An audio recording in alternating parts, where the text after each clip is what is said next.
వెంకటేశాయ. గురుర్బ్రహ్మా గురుర్విష్ణు గురుర్దేవో మహేశ్వరః గురుః సాక్షాత్ పరం బ్రహ్మ తస్మై శ్రీ గురవే నమః. జటిలం చీరవసనం దండకారణ్యవాసినం మునివేషధరం ధ్యాయేత్ అరణ్యే కాండ ఉత్తమే. శ్రీరామచంద్ర పరబ్రహ్మణే నమః. అథ శ్రీమద్ రామాయణే ఆదికావ్యే అరణ్యకాండే పంచషష్టితమః సర్గః. తప్యమానం తథా రామం సీతాహరణకర్షితం లోకానామ భవేయుక్తం సంవర్తకమివానలం. ఇంకా రామచంద్రుని యొక్క క్రోధాన్ని చూచి లక్ష్మణస్వామి ఆశ్చర్యపోతూ ఉన్నాడు. సహజంగా ఇప్పటి వరకు కూడా లక్ష్మణుడు కోపాన్ని చూపిస్తే, లక్ష్మణుడు ఆవేశపడుతూ ఉంటే రామచంద్రుడు లక్ష్మణుడిని సాంత్వనపరిచినటువంటి సన్నివేశాలు ఉన్నాయి. కానీ లక్ష్మణుడు రాముణ్ణి సాంత్వనపరుస్తూ రాముణ్ణి శాంతపరిచేటటువంటి సన్నివేశం ఇక్కడ మనకు కనిపిస్తుందన్నమాట. లక్ష్మణుడికి ఆశ్చర్యం కలుగుతున్నది. అన్నగారికి ఇంతటి కోపం వస్తుందా? శాంతమూర్తి అయినటువంటి అన్నగారికి ఇంతటి దారుణమైనటువంటి క్రోధాన్ని ఎప్పుడు చూడలేదే అని చెప్పి అనుకుంటున్నాడు లక్ష్మణుడు. ఈ విధంగా తథా తప్యమానం, సీతాపహరణము చేత ఆ సీతావియోగాన్ని సహించలేక భరించలేక క్రోధంతో ఊగిపోతున్నటువంటి వాడైన సీతాహరణకర్షితం, సీతాదేవిని హరించడం వలన, ఎవరో అపహరించడం వలన కృషించిపోయి ఆ బెంగతోటి కృషించిపోయినటువంటి వాడైన లోకానాం అభవే యుక్తం, ఇంకా ఈ లోకములన్నింటినీ కూడా నశింపజేస్తాను అని చెప్పి యుక్తం ఉద్యుక్తుడైనటువంటి వాడు, అంటే సీతాదేవి లేనటువంటి ఈ లోకములను కూడా నశింపజేస్తాను అని చెప్పి సిద్ధపడినటువంటి వాడు. అగ్నిమివ, అగ్నిలాగా ప్రజ్వరిల్లుతూ ఎదురు లేనటువంటి అనివార్యమైనటువంటి ఎవరూ కూడా అడ్డుకోలేనంతటి ఆ క్రోధంతో పరాక్రమంతో లోకములను దహింపజేయడానికి సిద్ధపడినటువంటి వాడైన వీక్షమాణం ధనుస్సజ్యం నిశ్వసంతం పునః పునః దగ్ధుకామం జగత్సర్వం యుగాంతే తు యథాహరం. ప్రళయకాల రుద్రునిలాగా మరి ఇక్కడ రామచంద్రుడు కనిపిస్తూ ఉన్నాడు. ప్రళయకాలంలో రుద్రుడు ఏ విధంగా అయితే ఈ సమస్తమైనటువంటి లోకములను కూడా లయింపజేస్తాడో, అలాగే సీతాపహరణం జరిగేటప్పటికీ సీతాదేవి వియోగంతో ఉన్నటువంటి రాముడు కూడా అంతటి క్రోధంతో తన బాణముల చేతనే ఈ లోకములన్నింటినీ కూడా లయింపజేయడానికి, నశింపజేయడానికి ఈయన సిద్ధపడిపోయినటువంటి వాడు. పునఃపునః నిశ్వసంతం, మరలా మరలా నిట్టూర్పులు విడుస్తూ, ఏదో సర్పము గనక బుస కొడుతున్నట్లుగా అలా నిట్టూర్పులు విడుస్తూ తీవ్రమైనటువంటి కోపంతో ఉన్నటువంటి వాడు. అదృష్టపూర్వం సంక్రుద్ధం దృష్ట్వా రామంతు లక్ష్మణః అబ్రవీత్ ప్రాంజలిర్వాక్యం ముఖేన పరిశుష్యత. అదృష్టపూర్వం, ఇంతకు ముందెప్పుడు కూడా రాముడిలో ఇంత కోపాన్ని లక్ష్మణుడు చూడలేదు, అసలు ఊహించలేదు. అటువంటి రామం ఆ విధమైనటువంటి కోపంతో ఉన్నటువంటి రాముణ్ణి చూస్తూ లక్ష్మణుడు ప్రాంజలి, అంజలి ఘటించినటువంటి వాడై భయపడుతూ మాట్లాడుతున్నాడు ఇక్కడ లక్ష్మణుడు. పరిశుష్యత ముఖేన, ఎండిపోతున్నటువంటి నోరుతోటి, పాలిపోయినటువంటి ముఖముతోటి లక్ష్మణుడు మాట్లాడుతూ ఉన్నాడు. అమ్మో, లోక వినాశనం జరిగిపోతుందేమో అన్నట్లుగా ఆ భయంతో, అన్నగారి యొక్క కోపం ఇంత దారుణంగా ఉంటుందా అన్న భయంతో లక్ష్మణుడు భయపడుతూ చేతులు జోడించినటువంటి వాడై చాలా మెల్లగా రామచంద్రమూర్తితోటి ఈ విధంగా మాట్లాడుతూ ఉన్నాడు. పురా భూత్వా మృదుర్దాంతః సర్వభూతహితే రతః నక్రోధవశమాపన్నః ప్రకృతిం హాతుమర్హసి.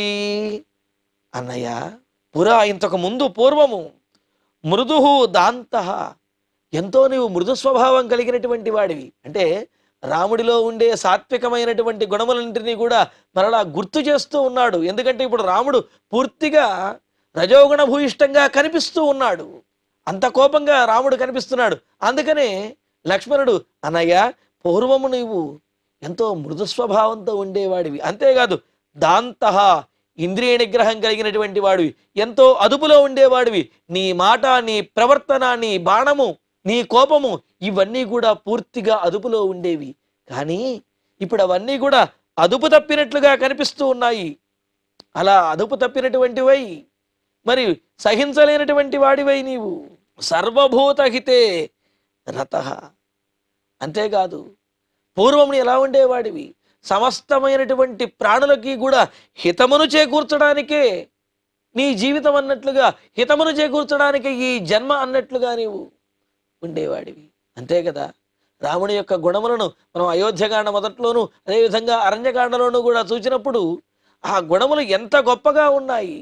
మృదు స్వభావం కలిగినటువంటి వాడు ఇతరుల యొక్క కష్టమును కూడా తన కష్టముగా భావించి ఆయన ఎక్కువగా బాధపడేవాడు అని చెప్పి, మరి అటువంటి స్వభావం కలిగినటువంటి రాముడు ఇప్పుడు ఈ విధంగా సహించలేనటువంటి, భరించలేనటువంటి కోపంతో ఊగిపోతూ ఉంటే అంటున్నాడు, సర్వభూతహితే రతః, సమస్తమైనటువంటి ప్రాణులకు మేలు చేయుటము యందే దీక్ష కలిగినటువంటి వాడివి, ఆసక్తి కలిగినటువంటి వాడివైనటువంటి నువ్వు క్రోధవశమాపన్న, ఇప్పుడు క్రోధానికి వశమైపోయి ఆ క్రోధాన్ని సహించలేనటువంటి వాడివై ప్రకృతిం హాతుం నార్హసి, ఈ సమస్తమైనటువంటి జగత్తుని కూడా నీవు నాశనము చేయటానికి, అంతేకాదు నీకు సహజ సిద్ధంగా ఉన్నటువంటి స్వభావం ఏదైతే ఉందో నీ ప్రకృతి, నీ యొక్క స్వభావం, ఆ స్వభావాన్ని నశింపజేసుకుని ఆ స్వభావాన్ని విడిచిపెట్టి ఇప్పుడు ఈ క్రోధ స్వభావాన్ని పొందడం అనేది నీలాంటి గొప్పవాడికి,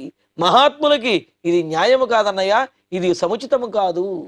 కావున పూర్వం ఏ విధంగా అయితే నువ్వు శాంత స్వభావంతో, ఇంద్రియ నిగ్రహంతో, మృదు స్వభావంతో ఉండేవాడివో ఆ విధంగా ఉంటేనే నిన్ను మేము చూడగలుగుతాము.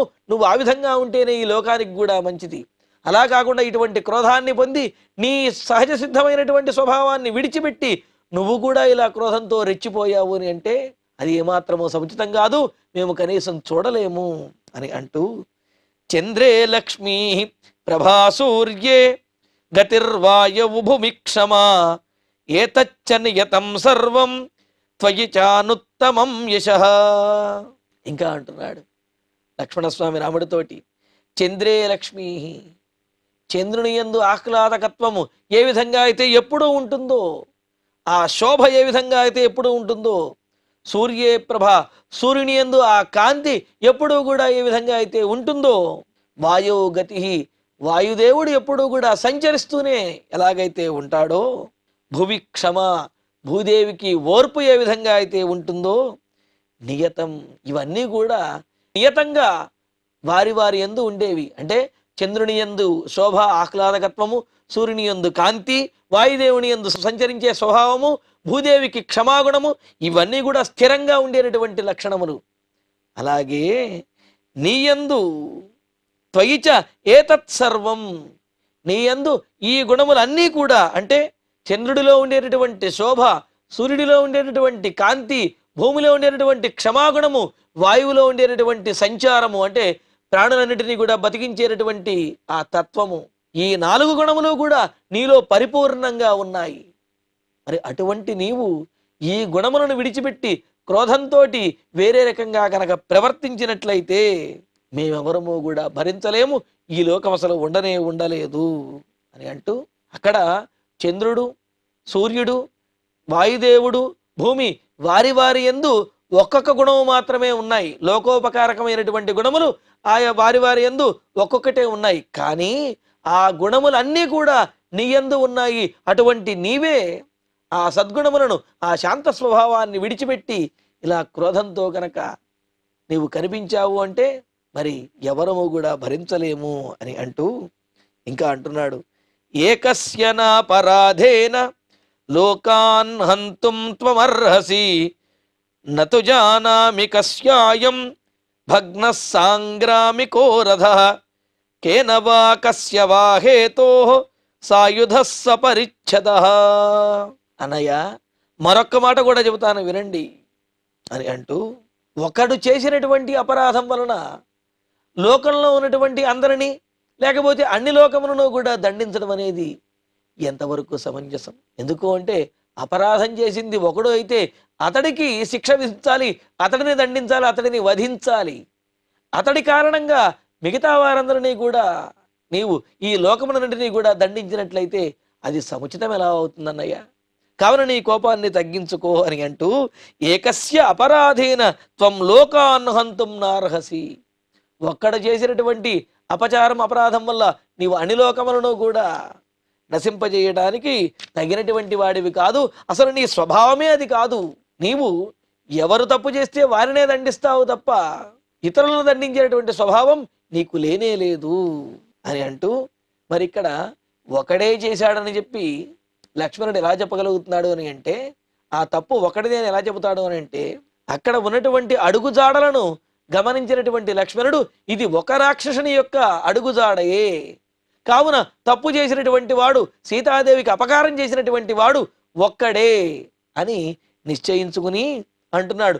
ఒకడు చేసినటువంటి తప్పుకి అందరినీ దండించడం ఎంతవరకు సమంజసమన్నయ్యా అని అంటూ, అంతేకాదు సాంగ్రామిక అయం రథ, యుద్ధంలో ఉపయోగించేటటువంటి ఈ రథము కానీ లేకపోతే ఆ పక్కన పడి ఉన్నటువంటి ఆ ధనుస్సు కానీ కస్య ఎవరిదో అనే విషయము నతు జానామి, నాకు తెలియదన్నయ్య, నేను గుర్తుపట్టలేకపోతున్నాను అది ఎవరిది అని చెప్పి నాకు కూడా తెలియదు. అయం రథ కేన కస్యవాహేతోహో భగ్న ఇతి నతు జానామి, అసలు ఈ రథము ఎవరి చేత ఎందుకని ఈ విధంగా విరగ్గొట్టబడింది అనే విషయం కూడా నాకు తెలియటం లేదు. ఇక్కడ యుద్ధం జరిగిందనే మాట తెలుస్తున్నది. అయితే ఆ యుద్ధంలో ఉన్నటువంటి వాడు ఒకడు, ఆ సీతాదేవికి అపకారం చేసినటువంటి వాడు కూడా ఒకడు అని తెలుస్తున్నది. అయితే అతడి యొక్క ఈ రథము కానీ లేకపోతే ఆ ధనుస్సు కానీ ఇవన్నీ ఎందుకు విరగ్గొట్టబడ్డాయో, అసలు ఎవరు విరిచారో, ఎవరు ఈ విధంగా చేశారనేది కూడా ఏమీ అంతు చిక్కటం లేదు. ఏది ఏమైనప్పటికీ కూడా ఒక్కడు చేసినటువంటి తప్పుకి అందరినీ ఈ లోకమును దండించడం నీబోటి శాంత స్వభావం కలిగినటువంటి వారికి, గుణవంతులకి తగదు అని చెప్పి అంటూ, ఖురణేమి క్షతశ్చాయం సిక్తో రుధిర బిందుభి దేశో నిర్వృత్త సంగ్రామ సుఘోర పార్థివాత్మజ.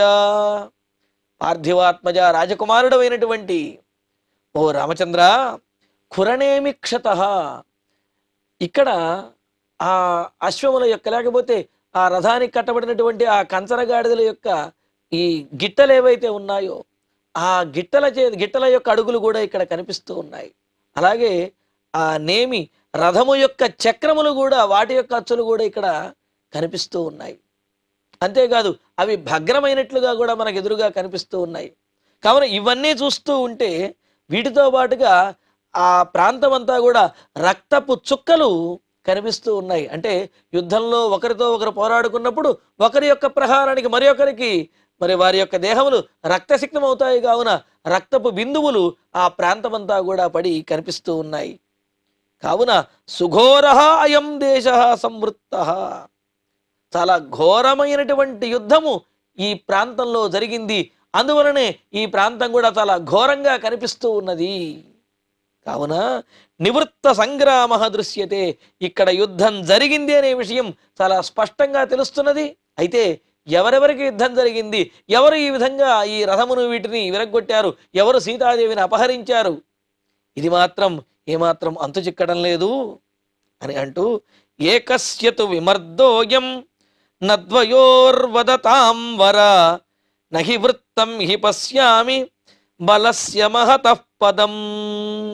వదతాం వర, మాట్లాడే వారిలో ఎంతో శ్రేష్టమైన చాతుర్యం కలిగినటువంటి వాడా రామచంద్ర, అంటే జరిగినటువంటి విషయాన్ని కానీ ఎదుటివారి మాటలలో ఉన్నటువంటి ఆంతర్యాన్ని కానీ తెలుసుకుని తదనుగుణంగా మాట్లాడడంలో ఎంతో గొప్పవాడు. ఉత్తరోత్తర యుక్తౌచ వక్త వాచస్పతిర్యథ అని చెప్పినట్లుగా మరి అంత గొప్ప చాతుర్యం కలిగిన వాడు. అందుకనే వదతాం వర, శ్రేష్టమైనటువంటి వాడివైన ఓ రామచంద్ర, అయం ఏకస్య విమర్ద ద్వయోహన, ఇక్కడ కనిపిస్తున్నటువంటి ఈ పెద్ద పెద్ద అడుగులు ఒకరివే, ఇద్దరివి కాదు. కావున ఇక్కడికి వచ్చినటువంటి రాక్షసుడు ఒక్కడే ఎవడో వచ్చాడు, వేరే ఇంకొకడెవడో కూడా లేడు. అంటే రామచంద్రుడు అన్నాడు కదా, ఎవరికో ఇద్దరు రాక్షసుల మధ్య కానీ ఇద్దరికి ఎవరికో యుద్ధం జరిగింది సీతాదేవి కోసం అని చెప్పి, ఆ యుద్ధంలో ఈ విధమైనటువంటి బీభత్సం జరిగి ఉంటుంది అని చెప్పి రాముడు అన్నాడు కదా. అందుకనే అదంతా గమనించినటువంటి లక్ష్మణుడు అంటున్నాడు, అన్నయ్య ఇక్కడకు వచ్చినటువంటి వాడు రాక్షసుడు ఒక్కడే ఎవడో వచ్చాడు. ఎందుకు అంటే అక్కడ భూమి మీద కనిపిస్తున్నటువంటి అడుగులు ఒకడి అడుగులే తప్ప వేరే వాళ్ళ యొక్క అడుగులు కావు అంటున్నాడు. ఎందుకంటే ఇక్కడ జటాయువుకి రావణాసురుడికి యుద్ధం జరిగింది. రావణాసురుడేమో భూమి మీద నడుస్తూ యుద్ధం చేశాడు, జటాయువు మరి గాల్లో ఎగురుతూ యుద్ధం చేశాడు కదా. అందువల్ల రావణాసురుడి యొక్క అడుగులు పెద్ద పెద్ద అడుగులు ఏ విధంగా అయితే నేల మీద పడ్డాయో అలా జటాయువు యొక్క అడుగులు నేల మీద లేవు. అందుకనే లక్ష్మణస్వామి అంటూ ఉన్నాడు, ఇక్కడ వచ్చినటువంటి వారు ఎవరో రాక్షసుడు ఒక్కడే వచ్చాడు అని అంటూ, మహతః బలస్య వృత్తం పదం నహి పశ్యామి. వేరే వారిని అంటే ఈ రాక్షసుణ్ణి ఎదిరించి ఇక్కడ యుద్ధం చేసినటువంటి వాడు వేరే వాడు రాక్షసుడు అయి ఉండడు. ఎందుకంటే వేరే వాడు కూడా రాక్షసుడు కనుక అయినట్లయితే ఇక్కడ అతడి యొక్క కాలి అడుగులు కూడా కనిపించి ఉండేవి, రెండవ వారి యొక్క కాలి అడుగులు కనిపించడం లేదు. కావున ఇక్కడికి వచ్చినటువంటి రాక్షసుడు ఒక్కడే వచ్చి ఉంటాడు అని అంటూ, నైకస్యతు కృతే లోకాన్ వినాశయితుమర్హసి యుక్తదండా హి మృదవః ప్రశాంత వసుధాధిపాః. ఈ విధంగా మొత్తం పరిశీలించినట్లయితే సీతాదేవికి అపకారం చేసినటువంటి వాడు, సీతాదేవిని అపహరించినటువంటి వాడు, లేదా నీవనుకుంటున్నట్లుగా సీతాదేవిని భక్షించినటువంటి వాడు కానీ వధించినటువంటి వాడు కానీ ఎవరైనా సరే ఒక్కడే అయి ఉంటాడు. అటువంటి ఒక్కడి కోసమని చెప్పి లోకాన్ వినాశయితుం నార్హసి, లోకములన్నింటినీ కూడా నశింపజేయటం సముచితం కాదు. ఒక్కడి గురించి అందరినీ దండించడం సముచితం కాదు. పైగా నీలాంటి వారు ఆ విధంగా చెయ్యనే చేయరు. వసుధాధిప, రాజులైనటువంటి చక్రవర్తిమైనటువంటి నీవు యుక్తదండా, తగినటువంటి దండనే విధిస్తారు. ఎటువంటి తప్పుకు ఏ దండన విధించాలి అని చెప్పి రాజశాసనములలో రాజనీతిలో ఉంటుందో అటువంటి దండనే విధిస్తారు తప్ప ఒక్కరి కోసమని చెప్పి ఒకరు చేసినటువంటి తప్పు కోసమని అందరినీ దండించడం నీవోటి ఉత్తమ సుక్షత్రియ వంశంలో జన్మించినటువంటి నీకు, ఉత్తమ క్షత్రియుడమైనటువంటి నీకు ఇది సమంజసం కాదన్నయ్యా. కావున నీకు రాజనీతి తెలుసు, కావున శాంతించు అని చెప్పి లక్ష్మణుడు రామచంద్రమూర్తిని సాంత్వనపరుస్తూ, సదాత్వం సర్వభూతానాం శరణ్యః పరమాగతిః కోనుదార ప్రణాశంతే సాధు మన్యేత రాఘవా. ఇంకా అంటూ ఉన్నాడు, రామచంద్ర, సమస్తమైనటువంటి ప్రాణులకి కూడా నీవు ఆధారభూతమైనటువంటి వాడివి. మరి అటువంటిది ఈ లోకంలో నీ పాలనలో ఉన్నటువంటి వారు, ఈ లోకంలో ఉన్నటువంటి వారు నీ భార్యకు అపకారం చెయ్యాలి అని చెప్పి ఎవరనుకుంటారు? సమస్తమైన ప్రాణులకి కూడా నీ యందు సానుకూల భావనే ఉంటుంది, కానీ నీ భార్యను అపహరించాలని లేకపోతే నీకు అపకారం చెయ్యాలి అని చెప్పి ఎవరు అనుకోరు కదా అని అంటూ, రాఘవ, రామచంద్ర, త్వం సదా సర్వభూతానాం శరణ్యః, నీవు ఎల్లప్పుడూ సకల ప్రాణులకి కూడా ఆశ్రయనీయుడువు, రక్షకుడివిగా ఉన్నటువంటి వాడివి. పరమాగతి, ఉత్తమమైనటువంటి వాడివి. అంటే ఉత్తమమైనటువంటి గతి, ఉత్తమమైనటువంటి దిక్కు సమస్తమైనటువంటి ప్రాణులకి నీవే. మరి అటువంటి నీకు కహ తే సాధుమన్యేత, కహతే దారప్రణాశం సాధుమన్యేత. అటువంటిది అసలు ఎవరు ఈ లోకంలో నీ చేత పరిపాలించబడేవారు? ఎవరు నీకు లేకపోతే నీ భార్యకు అపకారం చేయాలి అని చెప్పి సంకల్పాన్ని కూడా ఎవరు చెయ్యరు కదా. కావున మరి నీ మంచి కోరుకునేవారు, నీకేదైనా అపకారం జరిగితే బాధపడేటటువంటి వారు, నీ పరిపాలనలో ఉన్నటువంటి వారైన జనులందరినీ కూడా నీ బాణ పరంపరలతోటి అంటే ఈ లోకమును నశింపజేస్తే మరి అందులో ఉన్నటువంటి వారందరూ నశించిపోతారు కదా. కావున అందరికీ ఆశ్రయనీయుడైనటువంటి నీవే అందరినీ ఈ విధంగా నాశనం చేయాలి అనుకోవటం, ఈ విధంగా లోకములను నశింపజేయాలనుకోవటం ఏమాత్రం సమంజసము కాదు. అసలు నీకు అపకారం జరిగింది అని అంటే ఎవరు కూడా సంతోషించరు. నీకు అపకారం చెయ్యాలనే సంకల్పాన్ని కూడా జనులెవ్వరూ చెయ్యనే చెయ్యరు. కావున ఎవరో రాక్షసుడు చేసినటువంటి తప్పుకి, అపరాధానికి మిగతా జనులందరినీ కూడా దండించాలనుకోవటం, ఈ లోకమును నశింపజేయాలనుకోవటం ఏమాత్రం సమంజసం కాదు. సరితః సాగరాః శైలాః దేవగంధర్వదానవాః నాలం తే విప్రియం కర్తుం దీక్షితస్యేవ సాధవః. అంటున్నాడు రామచంద్రుడు. ఈ లోకంలో ఉన్నటువంటి నదులు గాని, పర్వతములు గాని, సముద్రములు గాని, లేకపోతే ఇతర మహర్షులు, అదేవిధంగా దేవతలు గాని ఎవ్వరూ కూడా నీకు అపకారం చెయ్యటానికి, లేకపోతే నీకు అపకారం జరుగుతూ ఉంటే చూస్తూ ఉండడానికి, నీకు అపకారం జరగాలి అనే సంకల్పాన్ని కానీ వారెవరూ కలిగి ఉండరు. ఒకవేళ అలా వాళ్ళు ఏమీ చేయకుండా ఉన్నారు అంటే వారి యొక్క అశక్తత తప్ప వారికి నీ మీద ఎటువంటి వ్యతిరేక భావన కూడా ఉండదు అని అంటూ చిన్న ఉదాహరణ చెబుతూ ఉన్నాడు. ఏ విధంగా అయితే యజ్ఞదీక్షితుడైనటువంటి ఆ యజమానిని, లేకపోతే ఆ యాజ్ఞిక బ్రహ్మ విషయంలో ఆ యజ్ఞంలో పనిచేసేటటువంటి ఋత్విక్కులందరూ కూడా అనుకూలంగానే ఉంటారు తప్ప ఆ యజ్ఞంలో ఉన్నటువంటి వారు, ఆ యజ్ఞంలో భాగస్వాములైనటువంటి వారు యజ్ఞాన్ని నిర్వర్తించేటటువంటి వాడికి అపకారం చెయ్యాలి అని చెప్పి ఎవరూ అనుకోరు కదా. అలాగే రాక్షస సంహారం చేయడానికి దీక్షితుడు అయినటువంటి నిన్ను, పైగా నీవు చేసే రాక్షస సంహారంతో రక్షింపబడాలి అనుకునేటువంటి దేవతలు కానీ, లేకపోతే ఈ లోకంలో ఉన్నటువంటి మునులు కానీ, జనులు కానీ వీళ్ళందరూ నీకు సహాయం చేసి నీ ద్వారా రాక్షసులందరినీ కూడా వధింపజేయాలి అని అనుకుంటారు తప్ప నీకు అపకారం చెయ్యాలి అనో, లేకపోతే నీకు అపకారం జరుగుతూ ఉంటే చూస్తూ ఆనందించాలి అని ఎవ్వరూ కూడా అనుకోరు. యజ్ఞదీక్షితుడైనటువంటి వాడిని యజ్ఞంలో ఉండేటటువంటి ఋత్విక్కులు ఏ విధంగా అయితే అనుసరిస్తారు, అతడికి మేలు చేయాలనే ఏ విధంగా అయితే అనుకుంటారో, అలాగే రాక్షస సంహారానికి దీక్ష వహించినటువంటి నీకు దేవతలు, అదేవిధంగా మహర్షులు వీళ్ళందరూ అనుకూలంగానే ఉంటారు తప్ప నీకు వ్యతిరేకంగా ఎవ్వరూ ఉండరు. అటువంటి వారిని, నీ మీద ఆధారపడినటువంటి వారిని నీవు నశింపచేయాలి అనుకోవటం ఏమాత్రం సమంజసం కాదు అన్నయ్య. కావున శాంతించి అందరినీ సంరక్షించు. రాక్షసులను మాత్రం దండించవచ్చును కానీ మిగతా వారినందరినీ, ఈ లోకములను దండించడం మాత్రం సమంజసము కాదు అని అంటూ లక్ష్మణస్వామి రామచంద్రమూర్తిని శాంతపరుస్తూ ఉన్నాడు. మరి లక్ష్మణుని యొక్క మాటలు విన్న రామచంద్రుడు ఏ విధంగా బదులు పలికి ఈ వాక్యం మళ్ళీ చెబుతాను. మరి లక్ష్మణస్వామి యొక్క మాటలు విన్నటువంటి రామచంద్రుడు ఏ విధంగా బదులు పలికాడు, మరి అక్కడ నుంచి జటాయువును ఏ విధంగా కలిశారు, ఈ విశేషములను తరువాతి ప్రవచనంలో తెలుసుకుందాము. ఇక ఇప్పుడు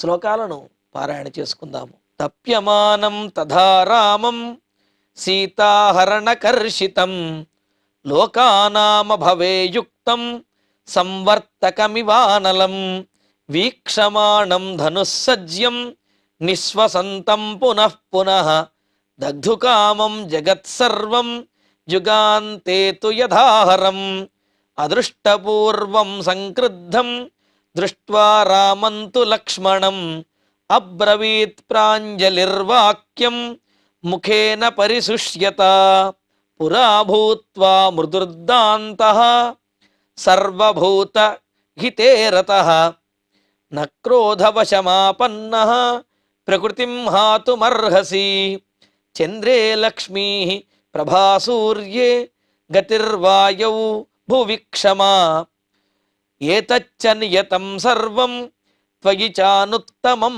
యశః ఏకస్య నాపరాధేన లోకాన్ హంతుం త్వమర్హసి నతు జానామి కస్యాయం భగ్నః సాంగ్రామికో రథః కేన వా కస్య వా హేతోః సాయుధః సపరిచ్ఛదః కురణేమి క్షతశ్చాయం సిక్తో రుధిరబిందుభిః దేశో నిర్వృత్త సంగ్రామః సుఘోరః పార్థివాత్మజ ఏకస్య తు విమర్దోయం నద్వయోర్వదతాం వర నహి వృత్తం హి పశ్యామి బలస్య మహతః పదం నైకస్య తు కృతే లోకాన్ వినాశయితుమర్హసి యుక్తదండా హి మృదవః ప్రశాంతా వసుధాధిపాః సదా త్వం సర్వభూతానాం శరణ్యః పరమాగతిః కోనుదార ప్రణాశం తే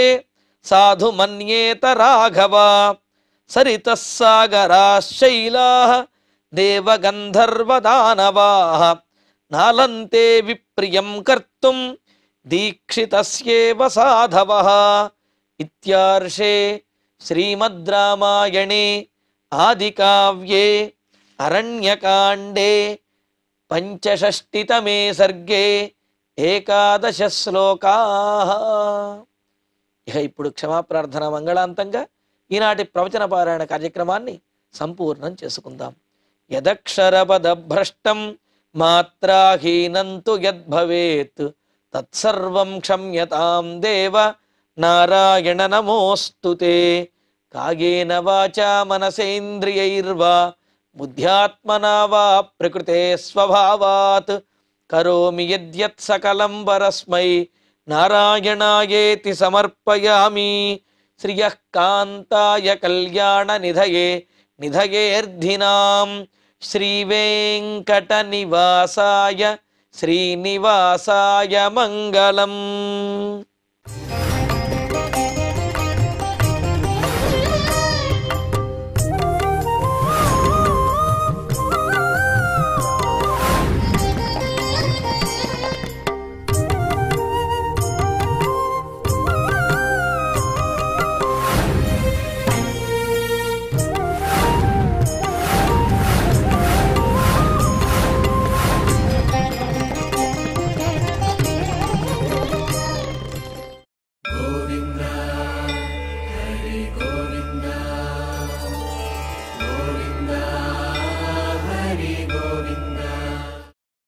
ఓం నమో